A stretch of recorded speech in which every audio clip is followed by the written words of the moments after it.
이번 시간에는 이제 유형자산, 무형자산 얘기를 좀 진행하도록 하겠습니다. 여러분들 교재 231페이지를 보시면 자, 유형자산의 의의와 분류가 나오죠. 그죠?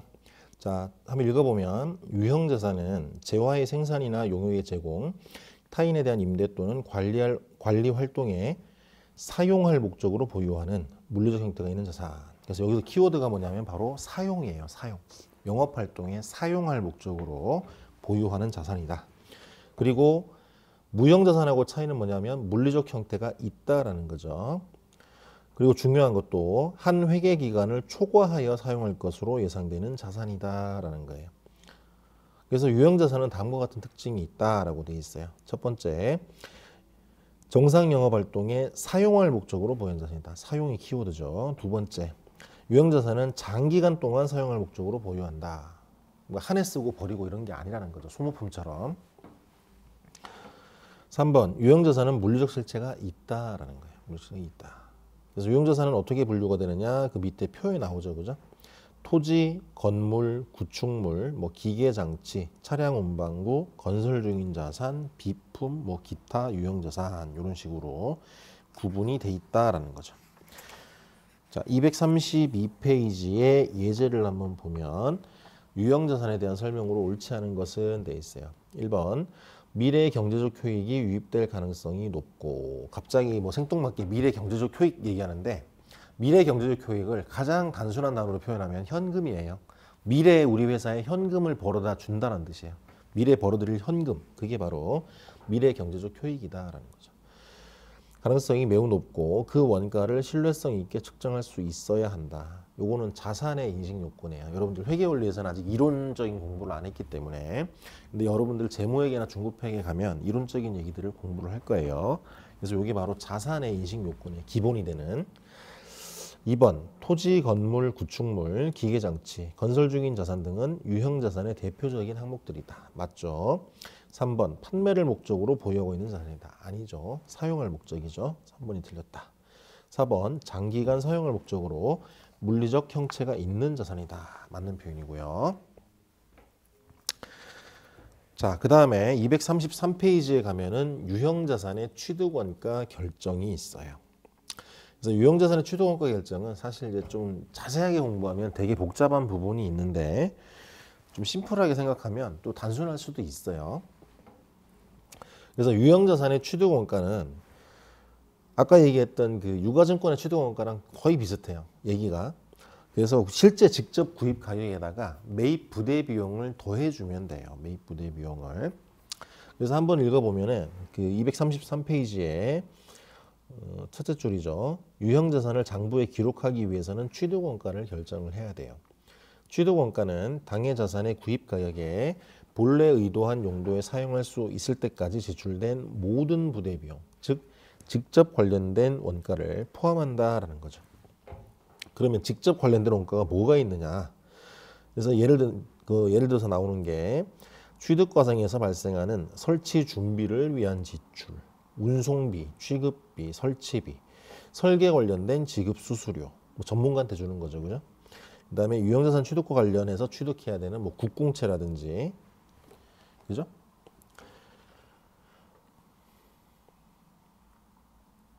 여러분들 뭐 자동차 같은 것들 구입을 안 해봤겠지만 자동차를 구입하면 우리가 채권을 보통 매입하는 게 의무예요. 보통은 자동차 살 때 그 채권을 즉시 그냥 싼 가격에 팔아버리니까 여러분들 좀 잘 모르는 경향이 있는데 원래는 자동차를 사게 되면은 도시철도 공채라는 걸 사야 돼요. 도시철도 공채. 우리가 주택 같은 거, 아파트 같은 걸 사게 되면은 국민주택 채권을 사야 돼요. 의무적으로. 그런 것들이 있다라는 거죠. 그걸 불가피하게 매입을 해야 되는 거죠. 그런 것들과 관련된 비용들. 그 다음에 또 뭐가 있냐면 그 제일 마지막 줄에 보면은 취득등록세 등 제세 공과금, 그것까지는 좋아요. 복구원가, 시운전비 이렇게 돼 있어요. 복구원가. 복구원가는 뭐냐면 이런 거예요. 해당 유형자산을 내용연수 동안에 다 쓰고 철거를 할 때 그 유형자산이 있던 자리를 원상태로 다시 복구를 해야 될 상황이 발생을 해요. 어떤 경우가 있냐면 예를 들어서 주유소를 하는 회사를 한번 생각해보세요. 주유소. 자, 주유소 여러분들 뭐 알겠지만은 주유소 바닥에 그 기름을 저장하는 저장 탱크가 있어요. 근데 그 저장 탱크가 어차피 사람이 만드는 게 완벽하지는 않기 때문에 거기서 기름이 유출될 가능성이 있는 거예요. 특히나 장기간 동안 한 자리에서 영업을 하게 되면 기름이 유출될 가능성이 더 높죠, 그죠?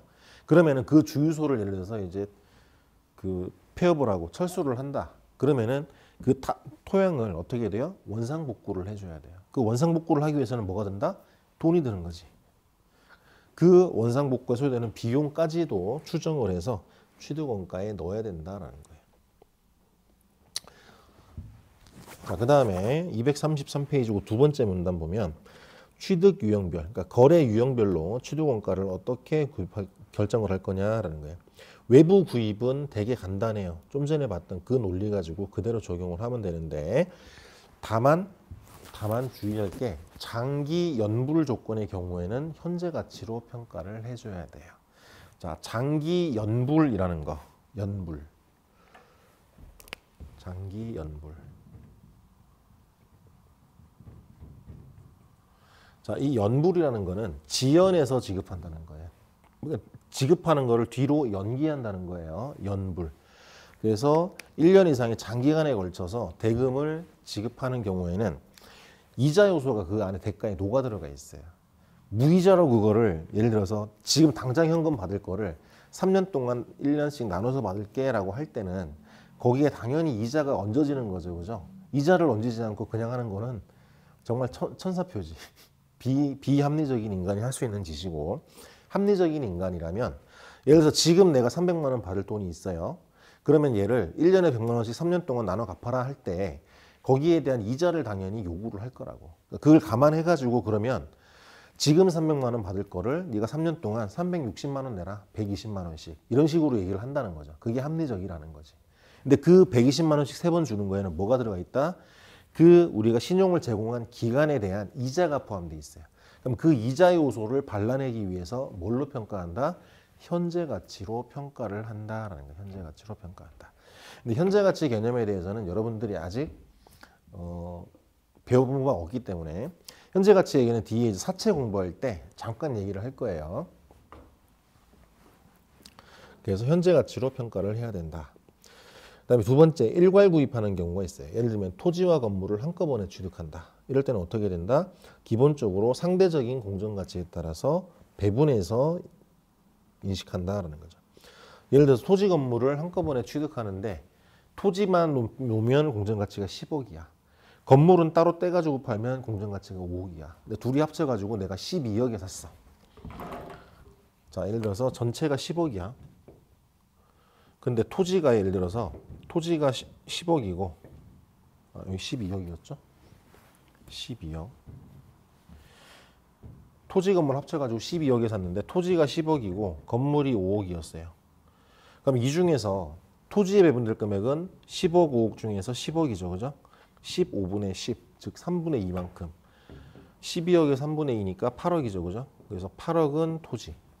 그리고 12억에 대해서 10 더하기 5분의 건물의 가치 5 하면 얘가 바로 4억이 된다. 4억은 건물의 가치. 이런 식으로 공정가치에 비례해서 취득원가를 결정한다. 그 다음에 자가건설하는 경우도 있어요. 기업이 필요한 자산을 외부에서 구입하지 않고 자가건설하는 경우도 있다. 자가건설한 유형자산의 원가는 자가건설 과정에서 발생한 제조원가와 해당 자산을 가동하는 데 필요한 장소와 상태에 이르게 하는데 직접 관련된 원가를 모두 포함한다라고 돼 있어요. 자, 234페이지로 가보면 그래서 자가건설 과정에서 발생한 원가는 건설 중인 자산 계정에 임시로 처리하였다가 자가건설이 완료되면 그 금액을 해당 유형자산으로 대체한다는 거죠. 예를 들어서 우리가 본사 건물을 짓는데 한 달 만에 뚝딱 지을 수가 없죠. 몇 년에 걸쳐서 그 공사가 진행이 되는 거죠. 그러면은 그 공사가 진행되는 동안에 발생한 그 직접 관련된 지출들을 뭘로 처리한다? 건설 중인 자산 이렇게 처리하는 거예요. 건설 중인 자산. 혹은 뭐 건설 가계정이라는 표현도 쓰는데 예전에는 지금은 건설 중인 자산이라는 표현으로 통일시켜 놨어요. 그 다음에 234페이지 두 번째 보면은 교환에 의한 취득 이렇게 돼 있어요. 교환에 의한 취득 요거는 여러분들 재무회계 가서 공부를 할게요. 재무회계. 회계원리에서는 조금 이게 설명하기가 까다로운 내용이에요. 그래서 일단 그 다음으로 넘어갈게요. 236페이지에 보면은 유형자산의 취득 후 지출이 나와요. 취득 후 지출. 자, 우리가 유형자산과 관련해 가지고 공부를 할 테마가 몇 가지 있는데 그 중에 또 중요한 테마가 취득 후 지출이에요.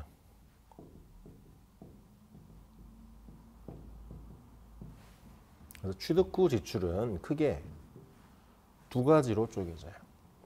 자, 하나는 뭐냐면 자본적 지출이에요. 또 하나는 수익적 지출이에요. 자, 자본적 지출은 뭐고 수익적 지출은 뭐냐라는 거죠. 자, 유형자산은 아까 정의에서 봤듯이 여러 회계기간에 걸쳐서 사용하는 자산이라 그랬죠. 그죠?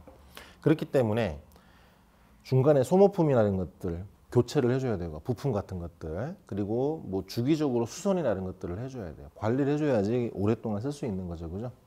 예를 들어서 포스코 같은 회사가 용광로를 1년 쓰고 버릴 거 아니잖아요. 그죠? 그렇게 되면 그런 자산들은 정기적인 수선이나 어떤 관리 이런 것들이 필요하다는 얘기죠.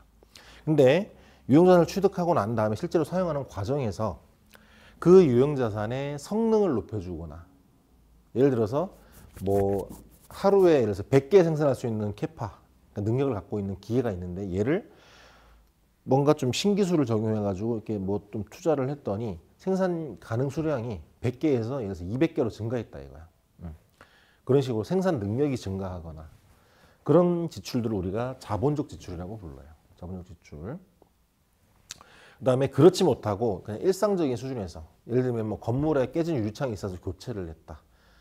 자동차의 엔진 오일을 교체했다. 이런 것들은 뭐예요?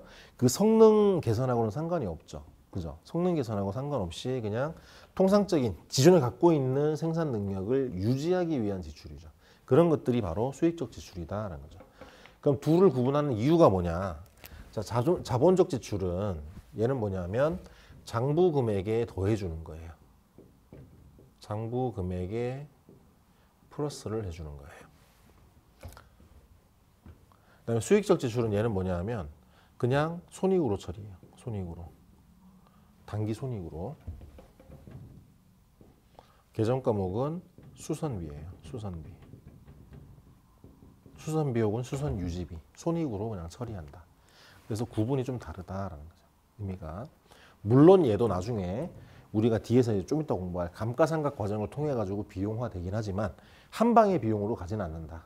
근데 수익적 지출은 한 방에 그 해당 지출이 일어난 그 회계연도의 비용으로 다 털어버린다라는 얘기예요. 자, 그래서 한번 읽어볼게요.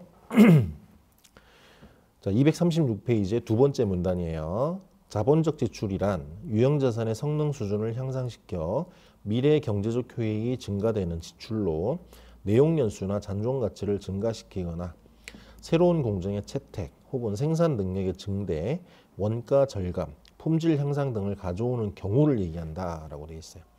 이에 반해서 수익적 지출은 유형자산의 원상 회복이나 현상 유지를 위한 지출이다라고 되어 있어요. 그죠? 그래서 그 표에 보면은 자본적 지출과 수익적 지출의 구체적인 그 구분 사례가 나와요. 근데 얘는 뭐 절대적인 기준은 아닌데 그러니까 사례이기 때문에 그냥 한번 보세요. 그래서 어떤 게 자본적 지출이고 어떤 게 수익적 지출이다. 그것만 구분을 하면 돼요. 237페이지로 가서 예제를 한번 보면 그 중간에 있는 거죠. 건물의 에어컨을 수리하고 대금을 현금으로 지급한 후에 수익적 지출로 처리할 것을 자본적 지출로 잘못 처리한 경우에 발생한 효과는 무엇인가? 라고 돼 있어요. 자, 뭐 이런 거죠. 자, 분개를 한번 해보면 예를 들어 수선비가 10만 원 들었다라고 가정을 한번 해볼게요. 자, 원래는 자, 올바른 회계 처리. 올바른 처리는 이런 거였죠. 자, 10만 원을 똑같이 지출을 했어요. 그죠? 근데 여기는 이제 회사야. 회사의 처리야. 똑같이 돈은 10만 원씩 나갔어요. 자, 근데 원래는 수익적 지출로 처리를 했어야 된대. 그러면 계절감을 뭐 썼어야 된다? 수선비라고 썼어야 되는 거죠. 수선비 10만 원. 근데 회사가 실제로는 뭘로 처리했대요? 얘를 건물로 처리했대요. 건물. 그러니까 즉 자산 처리한 거죠. 자산. 얘는 비용 처리하는 거고. 자, 비용 처리했어야 될 놈을 자산으로 처리를 한 거죠. 그죠? 그렇게 되면 효과가 어떻게 돼요? 수선비, 그러니까 비용으로 인식하지 않아야 될 놈을 비용으로 인식했으니까 단기 순이익이 감소했겠죠. 그죠? 이익이 감소했고, 자산으로 잡았어야 될 놈을 자산을 안 잡았으니까 자산이 적게 잡혀 있겠죠. 그죠? 그러니까 자산이 감소하고 이익도 감소하는 그런 구조죠. 그죠? 잠깐만. 올바른 처리가 수선비죠. 회사는 이제 건물로 처리했고. 그죠? 그러면은 자산이 과대 계상돼 있고, 그죠? 이익도 과대 계상돼 있죠. 그죠? 그러면 자산이 증가하고 비용이 감소하는 게 맞겠죠. 그죠?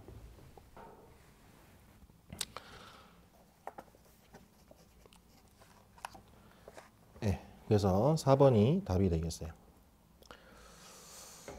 지출 분류의 오류에 대한 영향. 요거는 신경 쓰지 마세요. 여러분들 나중에 재무회계 가가지고 공부를 할게요.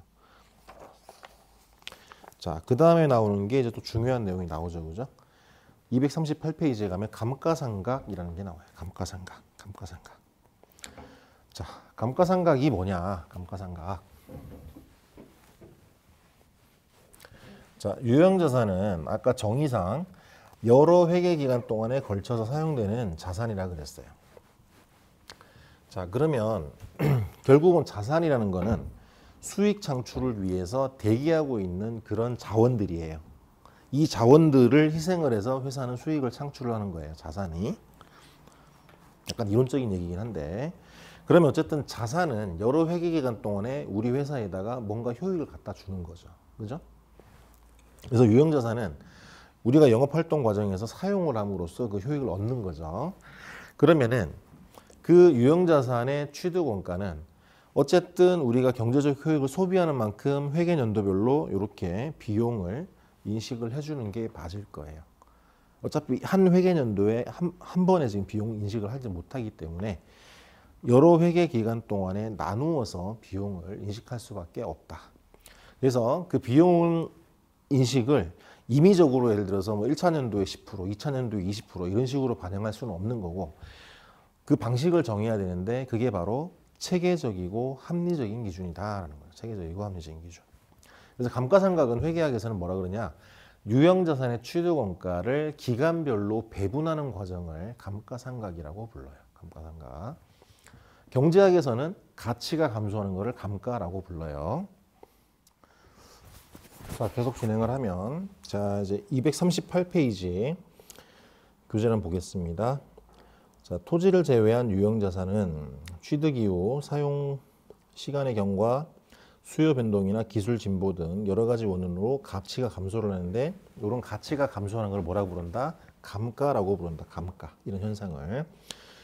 그리고 유형자산의 가치를 감소시키는 원인은 물리적 감가와 기능적 감가로 구분된다. 그죠? 기능적 감가는 뭐다? 진부화나 부적응화 이런 것들이 있다. 기술이 발전함에 따라서 기존에 있던 것들이 기술적으로 이제 도태되고 이런 것들을 얘기하는 거죠. 그래서 유형자산의 감소된 가치를 정확히 인식하는 건 힘들다. 따라서 회계에서는 유형자산의 보유와 사용으로 인해 감소된 가치를 직접 측정하는 대신에 유형자산의 취득원가를 그 자산의 사용기간에 걸쳐 체계적이고 합리적으로 배분하는 방법을 사용하는데, 이를 바로 뭐라 그런다? 감가상각이라고 부른다라는 거죠. 감가상각. 그래서 주의할 거는 회계학에서는 감가상각은 어떤 자산의 평가 과정이 아니라는 거예요. 취득원가를 배분하는 과정일 뿐이고요. 자, 그 다음에 두 번째가 감가상각 방법이 나오는데, 감가상각 방법. 감가상각 방법.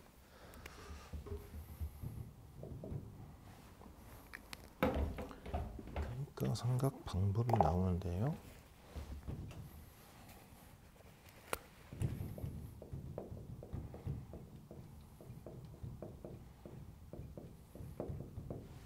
감가상각 방법이 있어요. 그래서 감가상각 방법은 크게 첫 번째 직선법이라는 게 있어요. 매 회계연도마다 동일한 금액을 감가상각비로 인식하는, 물론 이제 월수 계산을 하는데, 월할 계산을 하는데, 직선법이라고 해서 우리가 회계에서는 주로 얘를 정액법이라고 불러요. 정액법. 직선법이라고도 해요. 계산 방법은 좀 이따 설명을 할게요. 자, 두 번째가 뭐냐면 체감잔액법이에요.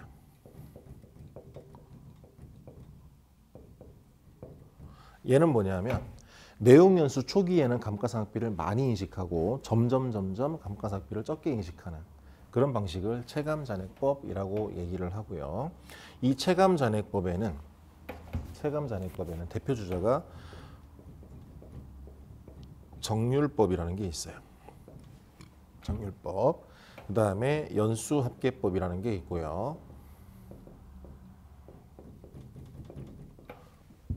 그 다음에 이중체감법. 그런 것들이 있어요. 그 다음에 세 번째는 뭐가 있냐면은 비례법이 있어요. 비례법. 뭐 대표적인 게 바로 생산량 비례법이에요.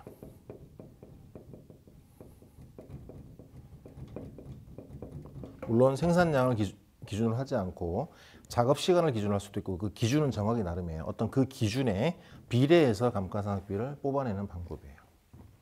그래서 감가상각법은 크게 덩어리가 이렇게 구분이 된다라는 거예요. 요거에 대해서 순서대로 간단하게 계산 방법을 한번 살펴볼게요. 자, 그래서 제일 먼저 나오는 게 정액법이에요. 정액법. 자, 정액법에 의한 감가상각비는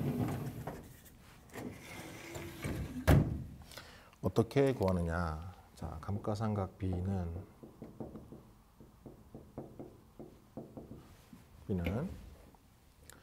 자, 취득 원가에서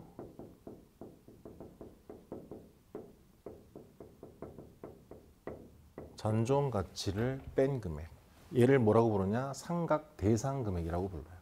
얘를 뭘로 나눈다? 내용 연수라고 부른다라는 거예요. 내용 연수로 나눈다.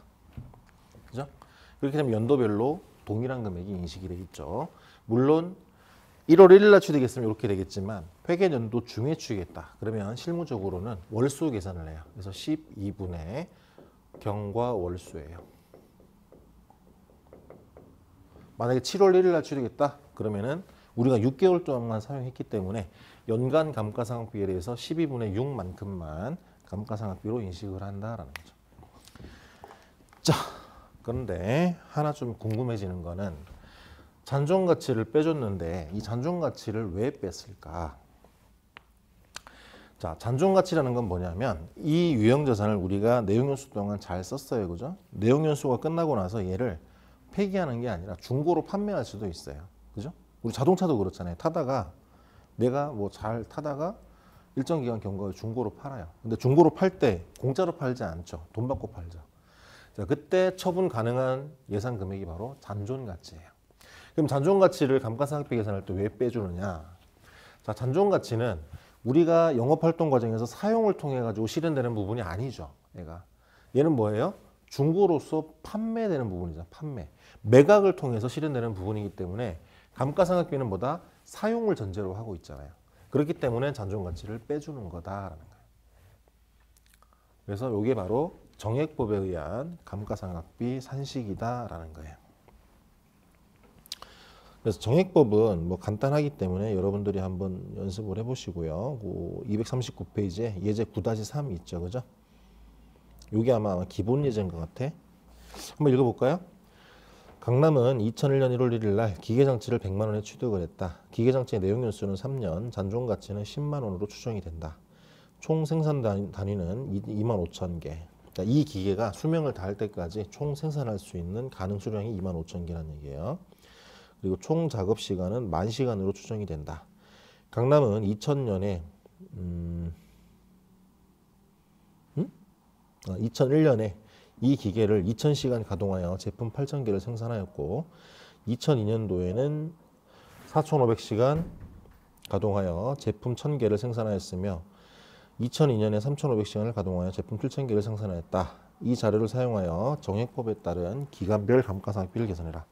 자, 정액법에다가 대응을 한번 시켜보면 감가상각비 구해볼까요? 자, 취득원가 얼마? 100만 원. 잔존가치 얼마? 10만 원. 나누기 내용연수 몇 년이죠? 3년이었죠. 3년. 그러면 1년에 얼마씩? 30만 원씩. 1월 1일 취득이라 그랬죠. 그죠? 그러니까는 월수 계산할 필요 없고요. 그래서 90만 원 나누기 3에서 30만 원이 바로 정액법에 의한 감가상각비다라는 거죠. 밑에 풀이가 좀 잘못 들어가 있어요. 그죠? 이상하죠? 아, 풀이는 맞게 들어가 있네요. 누계액이랑 기말장부금액을 다 표시해서 그러네. 맞고요. 자, 그 다음에 아까 봤던 여기 체감잔액법 중에서 그죠? 정률법, 연수학계법, 이중체감법 예를 볼게요. 자, 정률법. 자, 정률법에 의한 감가상각비는 이렇게 써요.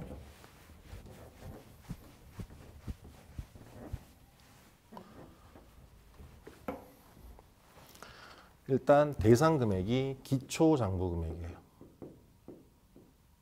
기초장부금액. 요거에 주의를 해야 돼요. 잔존가치를 빼거나 하지 않아요. 그냥 기초장부금액이야. 여기서 말하는 장부금액은 뭐냐면 장부금액은 취득금액에서 감가상각 누계액을 뺀 거예요. 감가상각 누계액은 뭐냐면 매 연도별로 감가상각한 금액을 누적시킨 금액이에요. 연도별로. 그래서 기초장부금액에다가 뭘 곱한다? 상각률을 곱한다라는 거예요. 자, 그러면 왜 정률법에서는 잔존가치를 고려하지 않나요? 라고 물어볼 수 있는데 정률법은 잔존가치가 숨어 있어요. 어디에 숨어 있냐면 요 상각률에 숨어 있어요. 여러분들 이제 재무회계 공부할 때는 제가 요 상각률을 어떻게 뽑아냈는지 공식을 이렇게 설명을 해주는데 여기서는 결과만 가지고 얘기할게요. 자, 정률법에 의한 상각률은 이렇게 구해요. 만약에 상각률을 R이라고 하면 1-n제곱근 루트 C분의 S예요. 이 공식이 어떻게 나오는지를 설명을 해야 되는데 여러분들 회계 원리이기 때문에 결론만 지금 설명하기 위해서 이렇게 하는 거예요. 그래서 여기서 이 n은 뭐냐면 내용연수를 얘기하는 거예요. 이 c는 뭐냐면 취득원가, 얘는 잔존가치예요. 그죠? 그럼 만약에 이 사례에다가 대입을 해버리면 1-세제곱근 루트 100만 분의 10만이에요. 얘를 계산해내는 게 여기 있는 상각률이랑 똑같은 거예요. 물론 여기에는 상각률이 아마 가정치로 들어가 있을 가능성이 높은데요. 그래서 이미 이 상각률에 잔존가치가 반영이 돼 있기 때문에 별도로 금액에서 고려하지 않는 거다. 그래서 이게 바로 정률법이다. 그래서 아까 그 예제를 가지고 정률법을 적용을 해보면 여기는 또 정률을 계산을 해놓으셨네요. 53.58% 계산을 해놨네, 그지?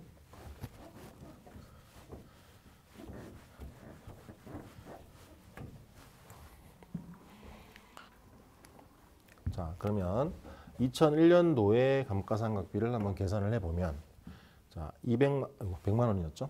미안합니다. 100만 원 곱하기 53.58%였죠, 아까. 그죠? 그럼 얼마? 53만 5,800원이 1차년도 감가상각비예요. 물론 여기도 기중에 취득을 했으면 12분의 월수가 들어가야 돼요. 근데 지금 1월 1일 취득이니까 2002년도에는 기초장부금액 얼마냐면 100만 원 취득원가에서 전기까지 감가상각 누적금액 538580 535800 뺀 금액에다가 다시 53.58% 이렇게 계산을 하는 거죠. 그래서 얘가 얼마다? 248718. 248718. 3차년도는 또 어떻게 된다? 100만 원에서 538580 빼고 248718 빼고 그 상태에서 53.58% 곱하면 그게 바로 감가상각비가 된다. 정률법에 따른. 그 다음에 이중체감법은 뭐냐면 이중체감법은 똑같이 정률법을 적용하는데 상각률이 뭐냐면 정액법의 2배예요. 정액법의 2배라는 건 뭐냐면 정액법에 의한 상각률은 내용연수의 역수예요. 그래서 내용연수가 4년이다. 그럼 매년 4분의 1씩 상각하는 거죠. 그죠? 내용연수가 5년이다. 매년 5분의 1씩 상각하는 거. 그 상각률의 2배를 이 정률로 적용하는 거예요. 적용 방식은 정률법이랑 똑같고요. 그다음에 연수합계법.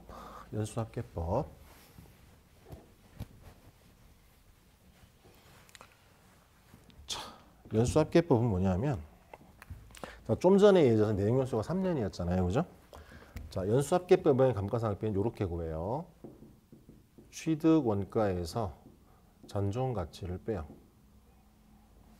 상각 계산 금액에다가 곱하기 상각률을 적용을 하는데 자, 분모에다가 뭘 쓰냐? 연수합계예요. 연수합계분의 해당 연수. 이 말로 표현하기가 좀 어려워서 그런데 예제를 가지고 설명을 한번 해볼게요. 아까 그 예제에서 2001년도에 감가상각비를 구해보면 자 100만 원에다가 잔존가치 빼야죠. 그죠? 자 100만 원 빼기 잔존가치 10만 원 빼고요. 곱하기 자 연수합계라는 건 뭐냐면 얘가 아까 내용연수가 3년짜리였어요. 그죠? 내용연수가 3년이라는 얘기는 내용연수가 3년 2년, 1년 이렇게 되겠죠. 얘를 다 더해주라는 얘기예요. 이거 중에서 자 초기 단계에 많은 감가상각비를 인식을 해야 되니까 첫 번째 내용연수를 요 위에다가 1차년도에 써주는 거예요. 2차년도면은 요것분의 2, 3차년도면 요것분의 1 이렇게 인식을 하는 거죠. 요게 바로 연수합계법이다. 그래서 얘가 계산하면 6분의 3, 2분의 1이니까 90만 원에 2분의 1, 45만 원이에요. 그죠? 2002년도에는 똑같이 90만 원 곱하기 6분의 2가 되겠죠. 그죠? 얘가 30만 원. 그리고 3차년도에는 90만 원 곱하기 얼마? 6분의 1. 그래서 15만 원. 내용연수 초기에 많이 인식하고 점점 감가상각비가 줄어들죠. 그죠? 이게 바로 연수합계법이다라는 거예요. 연수합계법.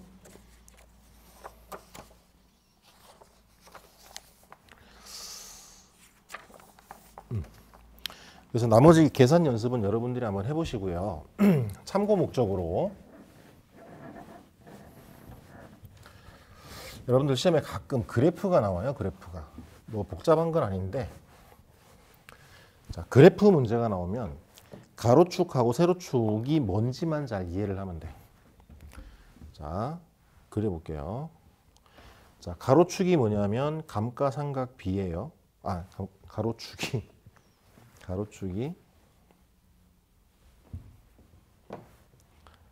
연도야, 연도. 사용 연도. 그러니까 내용 연수죠. 내용 연수의 경관 연도죠. 즉 시간이에요. 시간 t.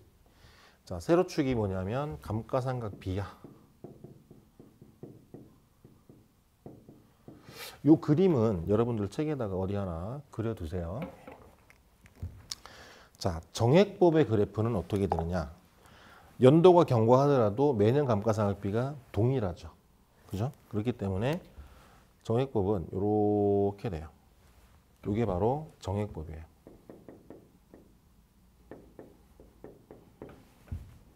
그 다음에 체감잔액법, 정률법이나 연수합계법, 그 다음에 이중체감법, 체감잔액법은 어떻게 되냐? 내용연수 추산상비를 많이 인식하고 뒤로 갈수록 적게 인식한다. 즉 이렇게 된다는 거죠. 이게 바로 체감잔액법이에요. 체감잔액법. 그죠? 그리고 비례법은 여기에 나타낼 수가 없어요. 왜냐하면 또 하나의 변수가 생겼기 때문에 어떤 요소에 비례시킬 거냐 그게 없기 때문에 보통 정액법하고 체감잔액법의 그래프만 이렇게 주어진다. 그리고 만약에 얘가 세로축이 감가상각 B가 아니라 예를 들어서 얘가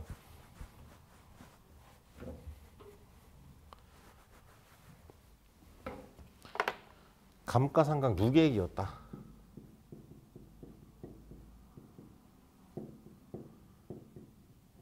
누계액이었다. 그러면 그래프가 어떻게 될까요? 정액법은 매년 똥꼬탄 금액이 쌓이고 쌓여서 나중에 그죠? 잔존가치를 조회한 금액으로 가겠죠. 그럼 어떻게 된다? 정액법은 0에서 출발해가지고 직선으로 이렇게 올라가겠죠. 얘가 만약에 감가상각 누계액이라면 얘가 바로 정액법이죠. 그 다음에 체감잔액법은 어때요? 체감잔액법은 초기에 감가상각 누계액이 왕창 증가했다가 점점 줄어들겠죠. 이렇게. 그죠? 이게 바로 체감잔액법이다.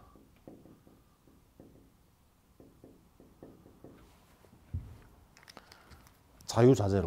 그리고 하나 더. 만약에 얘가 장부금액이었다.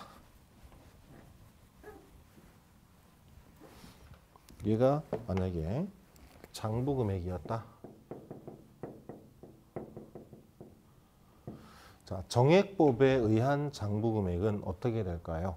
처음에 취득원가에서 출발해서 매년 동일한 금액이 꾸준하게 감소를 하니까 이렇게 가겠죠. 이게 바로 정액법이야.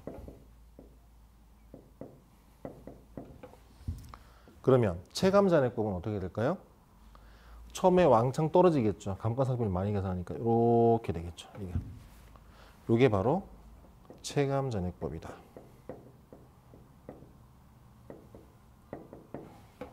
그래프로도 이해할 수 있어야 된다. 근데 그래프는 항상 가로축과 세로축에 뭐를 나타내고 있는지 그거를 잘 봐야 된다라고 얘기했어요. 그 다음에 중요한 거 감가상각의 회계 처리를 얘기 안 했네. 자, 감가상각의 회계 처리는 어떻게 하느냐?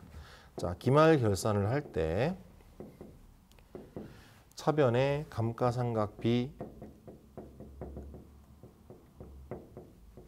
얼마 그리고 대변에는 뭘 기록하느냐?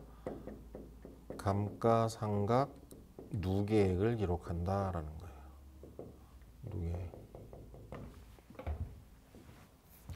그리고 요 감가상각 누계액은 성격이 뭐냐면 성격이 해당 자산에 차감하는 차감평가 계정이에요. 차감적 평가 계정이다. 이게 뭔 소리냐? 이런 거예요. 여러분들이 재무상태표를 한번 그려보면 얘가 재무상태표예요. 쭉 내려오다가 여기에 유형자산 가가지고 여기에 예를 들어서 기계장치가 있었어.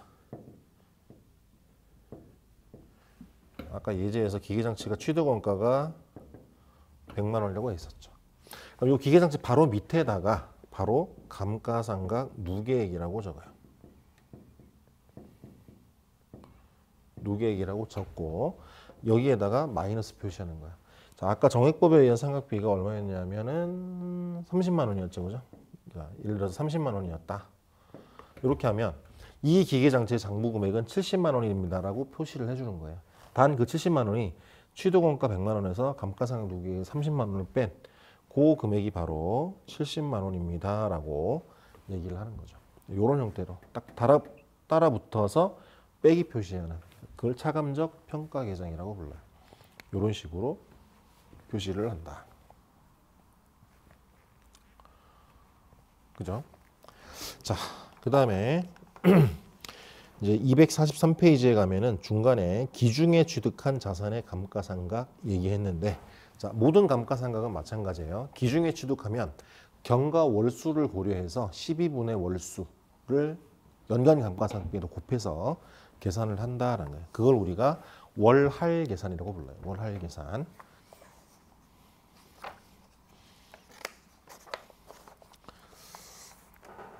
자, 그 다음에 244페이지에 가면은 유형자산에 대한 회계처리 모형이 나와요.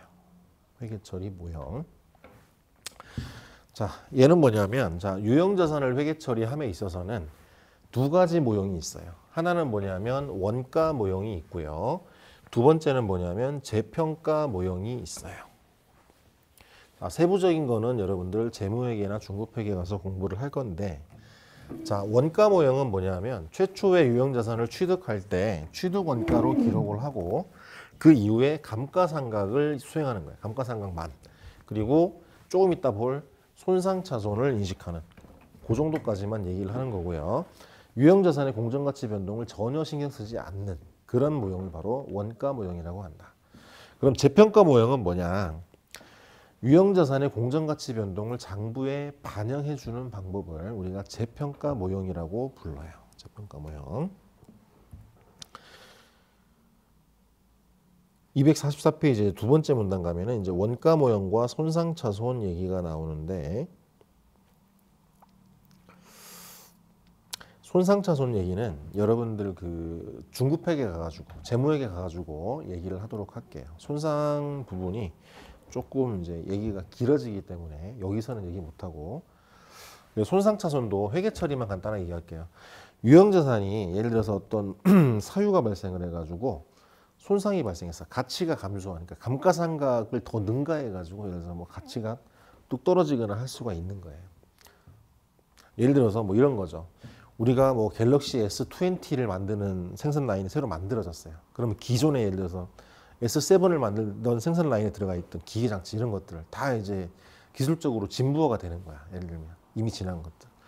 그런 것들이 너무 이렇게 좀 현저하게 가치 감소를 가져온다. 이러면 손상을 인식을 하게 되는데, 회계 처리는 이렇게 해요. 손상 사유가 발생을 했을 때 차변의 손상 차손 인식하고요. 유형자산의 손상 차손 이렇게 인식하면 돼요. 예를 들어서 유형자산 손상 차손, 대변에는 손상 차손 누계액.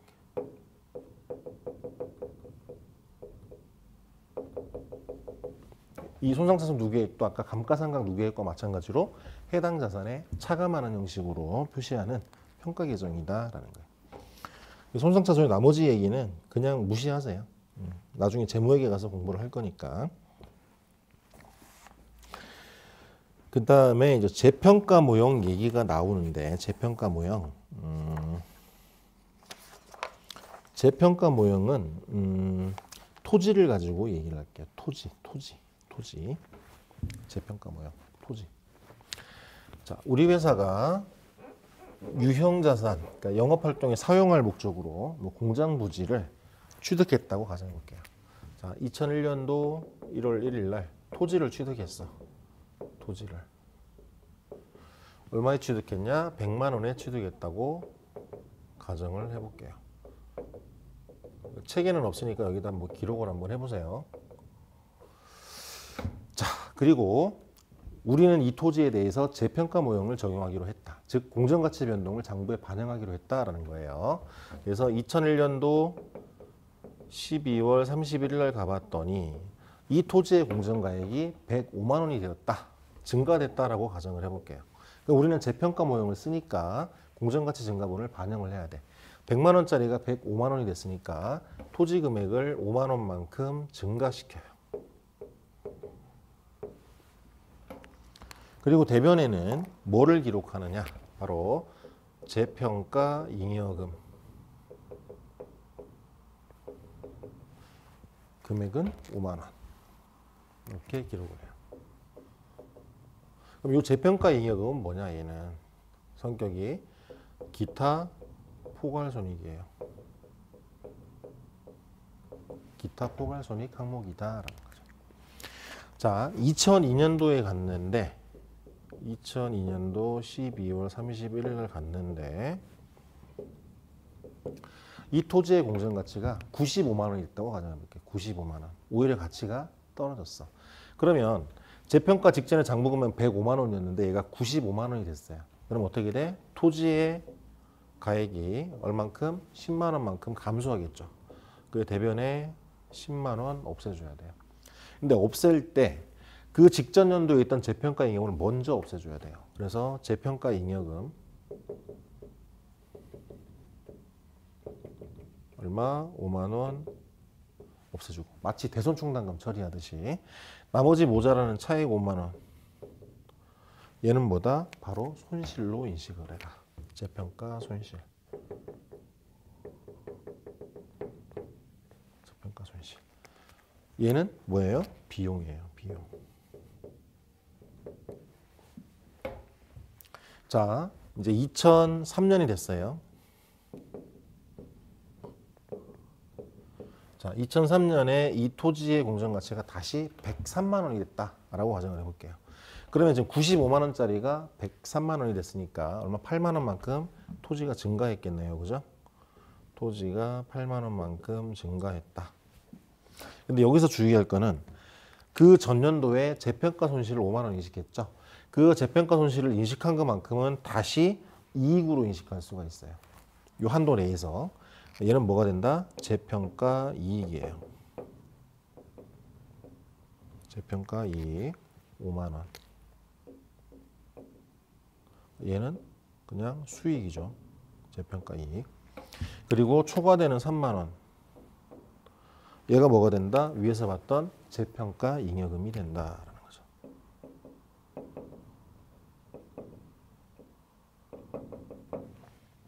이렇게 처리하는 게 바로 재평가 모형이다라는 거예요. 재평가 모형. 감가상각 자산에 대해서 이걸 적용하는 거는 조금 복잡하기 때문에 그거는 재무회계 가서 얘기를 하도록 할게요. 자, 그 다음에 247페이지에 가면 유형자산의 제거라고 돼 있는데 일반적으로는 처분이죠. 그죠? 처분이나 폐기 이런 것들을 제거라고 얘기를 해요. 그래서 유형자산을 제거할 때는 기초 시점부터 제거하는 날까지 감가상각을 먼저 해야 돼요. 감가상각을 먼저 하고 그 최종 장부 금액을 기준으로 장부에서 취득원가와 감가상각 누계액을 없애준다라는 얘기죠. 그래서 예제를 한번 보면 247페이지에 자, 강남은 원가 80만 원짜리 그다음에 감가상각 누계액 60만 원 기계를 폐기했다라고 돼 있어요. 강남은 위는 폐기한 거죠. 폐기. 폐기니까는 이렇게 회계 처리를 해야 되겠죠. 폐기니까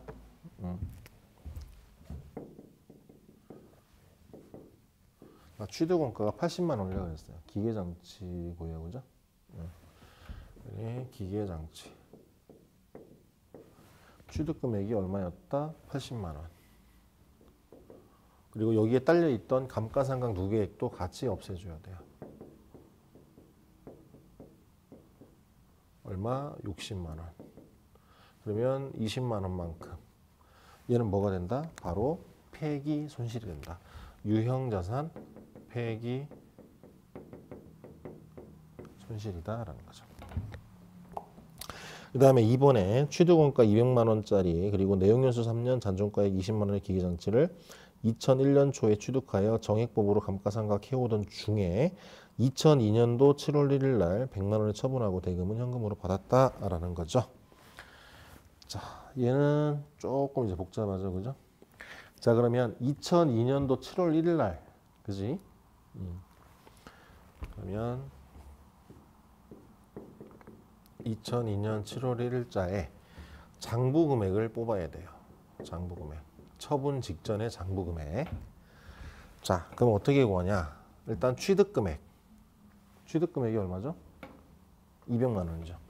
200만 원에서 감가상각 누계액을 빼야 돼요. 누계액을 빼는데 2001년도에 감가상각비가 얼마냐? 지금 정액법이죠, 그죠? 취득원가는 200만 원, 잔존가치가 20만 원이래. 그러면 상각 대상 금액은 180만 원이고 얘를 3년 동안 상각했대. 180만 원 나누기 3이니까 1차 년도에 60만 원 상각했고요.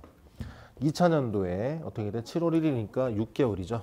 또 60만 원 중에서 얼마? 12분의 6만큼 상각을 했지. 그러면 얘가 90만 원이니까 110만 원이 바로 장부 금액이다라는 거죠. 7월 1일자에. 자, 그러면 이제 회계 처리. 회계 처리를 하는데 첫 번째는 1월 1일부터 7월 1일까지의 감가상각비를 인식하는 게 먼저예요. 그 감가상각비가 얼마냐? 요거죠. 요거 60만 원에 12분의 6. 그래서 차변의 감가상각 누계액 얼마? 30만 원. 미안합니다. 감가상각비죠. 지금 제정신이 아니죠 지금. 대변의 감가상각 누계액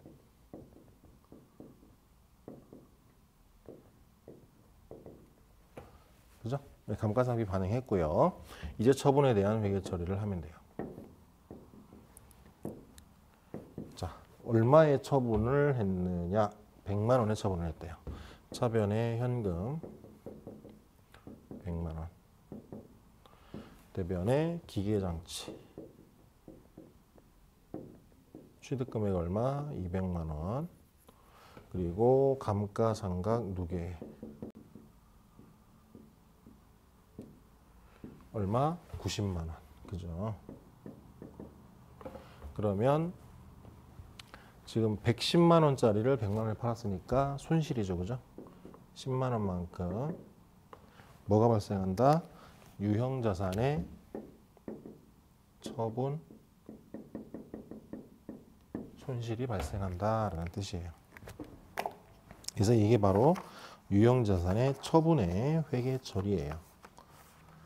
자, 무형자산 넘어갈게요. 248페이지. 자, 무형자산도 유형자산하고 똑같아요. 정상영업활동에 사용할 목적으로 취득하는데 차이는 뭐냐면 물리적 형태가 없다라는 거예요. 그리고 두 번째 특징, 무형자산의 두 번째 특징은 뭐냐면 미래 경제적 효익의 불확실성이 매우 높아요. 매우 높아. 무형자산이기 때문에. 예를 들어서 우리 회사가 제약회사인데 어떤 특허를 하나 출원을 했어요. 근데 그 특허의 값어치가 수조 원이 될지 아니면 휴지 조각일지는 아무도 몰라요. 그죠?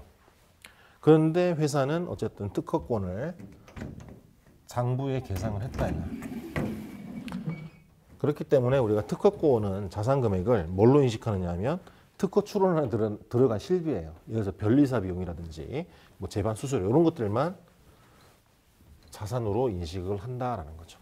왜냐하면 얘가 돈을 벌어다 줄지 아닐지 판단하기가 매우 애매모호하기 때문에 이거를 조금 유식하게 미래의 경제적 효익의 유입의 불확실성이 매우 높다라고 표현을 해요.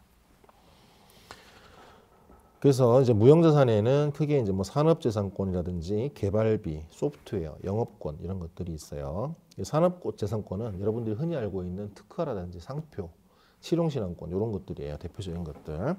그래서 이런 것들은 뭐 출원 비용, 변리사 수수료 뭐 이런 것들만 자산으로 인식을 하죠. 하고 자, 그다음에 나오는 게 이제 개발비 얘기가 나오는데 개발비는 뭐냐면 거기 내용 한번 읽어보세요. 표에 신제품 또는 신기술 등의 개발 활동과 관련하여 발생한 지출 중에서 개별적으로 식별이 가능하고 미래 경제적 효익의 유입 가능성이 높고 취득 원가를 신뢰성 있게 측정할 수 있는 것들을 개발비라고 해서 무형자산으로 인식한다. 주의할 건 개발비, 그러니까 비자가 들어갔기 때문에 비용으로 오인할 수 있는데 비용 아니에요. 개발비는 무형자산이다. 자, 그 다음에 또 주의해야 될 게 영업권 들어가 있는데 영업권은 뭐냐면 일종의 권리금이에요. 권리금. 자, 우리가 뭐 이런 거죠. 다른 사람이 하던 가게를 내가 인수를 한다. 그럼 그 가게를 파는 사람이 뭐를 요구해요? 권리금이라는 걸 요구하죠. 권리금은 왜 요구해요? 내가 이 자리에서 영업을 함으로 인해 가지고 더 많은 수익을 창출할 수 있는, 더 많은 고객을 유입시키고 그런 노력을 기울였기 때문에 지급하는, 그러니까 달라라고 요구하는 그런 부분이죠. 그죠? 그래서 회계에서는 이 영업권을 뭐라고 부르냐면 초과 이익을 창출할 수 있는 능력을 금액으로 표시한 거다라고 얘기를 해요. 그래서 이 영업권은 주의할 게 뭐냐면 스스로 만드는 영업권은 자산이 아니에요. 인식할 수가 없어요. 왜냐하면 그 금액을 객관적으로 측정할 수가 없기 때문에.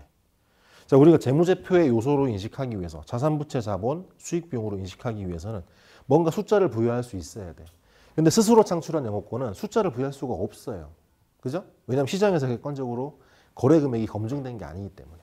그럼 이 영업권은 언제 재무제표에 올라오느냐? 실제로 거래가 이루어져 가지고 그게 금액으로 드러날 때, 즉 돈 주고 권리금을 직접 받았을 때, 그때 생기는 거죠.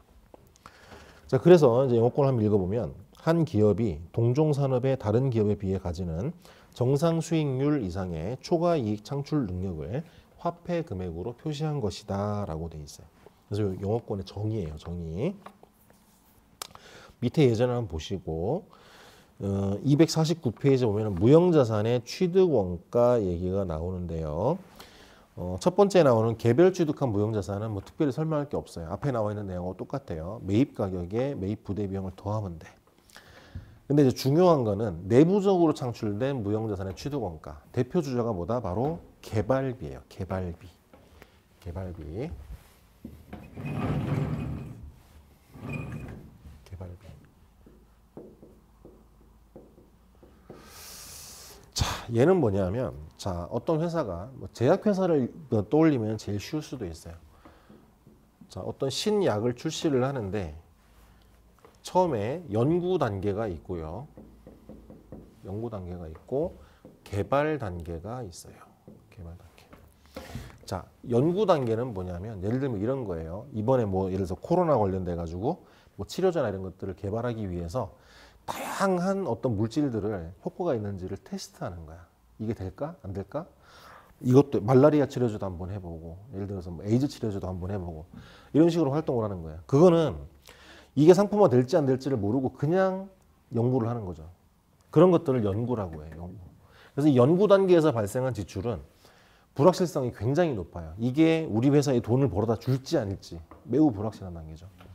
개발 단계는 뭐냐면 예를 들어서 우리가 그 수많은 물질들 중에 테스트를 했는데 그 중에서 코로나19에 효과가 있다라고 판명된 물건이 하나 나왔어. 그래가지고 그 FDA 같은 데다가 이제 이 약을 개발할 수 있게 해달라고 하면서 뭘 진행해요? 임상실험을 진행하죠. 처음에 동물한테 했다가 사람한테도 1, 2, 3단계까지 임상실험을 하고 그 끝나야지 이제 약으로서 출시가 되는 거죠. 그죠? 그래서 그런 임상 단계부터 이제 제품 실제로 나올 때 고대 단계까지를 개발 단계라 그래요. 그래서 개발 단계는 뭐냐면 상품화 단계예요. 상품화 단계. 연구는 뭐냐면 탐색 단계예요. 탐색 단계. 제약업계 같은 경우에는 원래는 이 구분선이 애매했었어요. 임상 1단계, 2단계, 3단계까지 있는데 임상 1상, 2상까지는 탐색 단계로 봐요. 요즘에는 이렇게 대충 내부적인 지침을 정한 게. 그리고 임상 3상부터는 개발 단계로 봐요. 근데 그건 이제 실무적으로 따지기가 이제 어렵기 때문에 업종별로 하여튼 그렇게 나누는 거고요. 그러니까 중요한 거는 이제 여러분들은 이제 회계 처리를 어떻게 하느냐라는 게 중요하죠. 결론만 얘기할게요. 자, 연구 단계에서 발생한 지출은 다 뭘로 처리한다? 비용으로 처리해라. 왜 그럴까요? 아까 내가 얘기했어요. 연구 단계에서 발생한 지출은 이게 정말 우리 회사에 돈을 벌어다 줄지 않을지가 너무너무 불확실한 거야. FDA에서 이걸 받아줄지 않을지도 모르겠고, 그지? 그렇기 때문에 다 비용으로 처리하는 거예요. 그래서 개정 과목은 뭘로 처리한다? 경상개발비. 경상개발비로 처리한다. 그 다음에 개발 단계에서 발생하는 지출은 또 둘로 쪼개져요. 이 중에서 미래 경제적 효익을 가져다 줄 것이 불확실한 놈. 불확실한 놈은 얘는 뭐다? 얘는 비용으로 간다. 비용으로. 개정 과목은 뭐다? 역시 경상개발비. 아, 미안합니다. 이 연구비는 이 미안해요. 연구 단계에서 발생한 지출은 연구비예요. 연구비. 미안합니다. 연구비. 그다음에 개발 단계 중에서 발생한 지출 중에서 경제적 효익을 기대할 수 없는 지출은 뭘로 처리한다? 경상개발비로 처리한다. 그리고 마지막으로 개발 단계에서 발생한 지출 중에서 경제적 효익을 기대할 수 있는 지출, 얘는 뭘로 처리한다? 비로소 자산으로 인식을 한다. 개정 과목은 개발비. 그래서 이것만 기억하고 있으면 돼요. 개발비 관련해서는.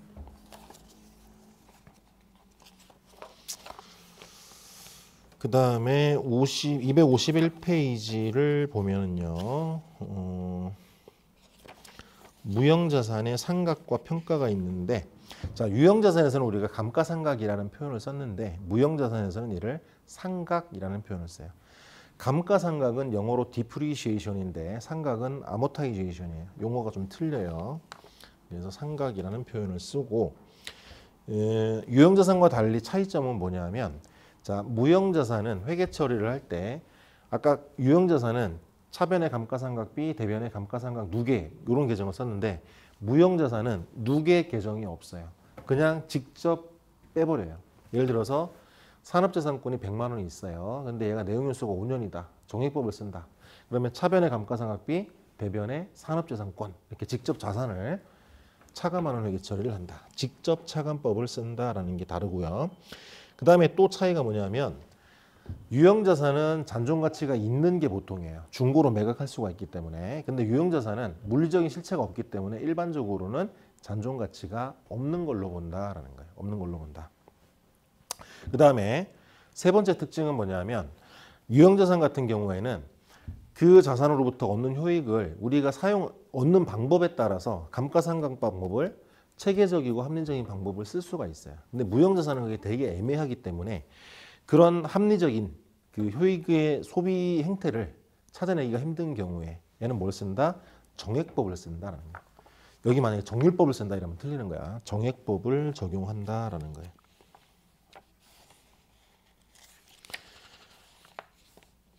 그리고 또 차이 나는 게 뭐냐면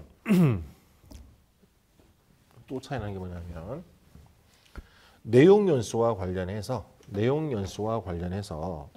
유형자산은 일반적으로 내용연수가 유한해요. 정해져 있어요. 뭐 토지를 제외하고는. 실수로 아까 얘기 하나 안 했네.